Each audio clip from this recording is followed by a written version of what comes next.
So in today's video, I'm going to be showing you how you can use the masking feature inside of Lightroom to basically process your entire image.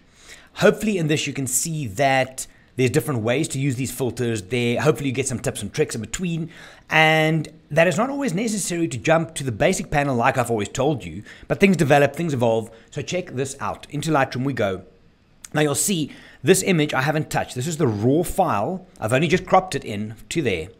And what I'm going to do is I'm going to, well, while we're here, let me just show you how I can remove these, because a lot of people ask this, and I would much rather do this in Photoshop, but since we're in Lightroom, let's do this. So you hit the clone and heal tool here. The shortcut is Q on the keyboard, and just draw a line. Now what Lightroom does, it replaces things over it.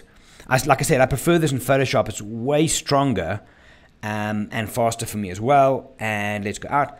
Okay, cool. Not the best. You can see it up here, but still. All right, let's work. So I'm not going to go into my basic panel like I've always told you guys to do, because like I said, the program's evolved, things change. So we're going to go into the masking feature, and it opens this for us. So what I like to do in this instance, because to me there's two parts to this image. There's the subject and then the background.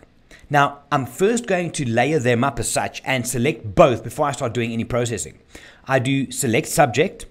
The new algorithm is really good and it selects that for me. Okay, cool. Hold that thought.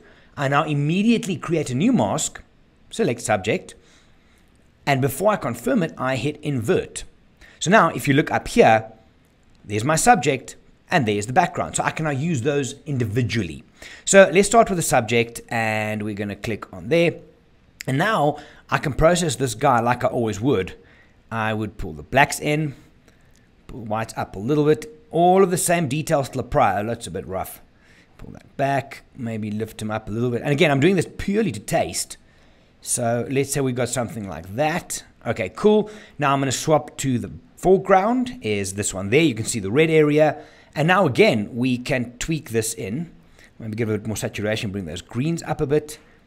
And that's not bad, actually. So if I go before and after, pretty good, yeah?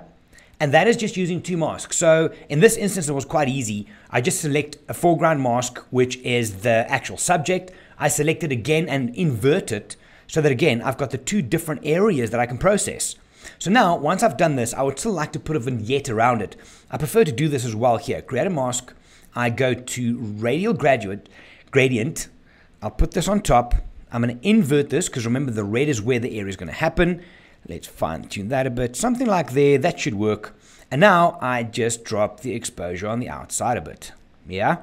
I could even, and I know some people like doing this, drop the clarity. So if I overdo it, it softens the background. I don't want to do too much. Otherwise it looks a little bit fake. And there you go. Quick and easy. So you can use the masking feature to very quickly split your image up into the different parts you're trying to process, work them individually, and you'll end up with a pretty solid image. If you have any questions, let me know. Otherwise, happy editing. I'll see you in the next video. My name is Gerry. I'm from Wild Eye. Have a good one.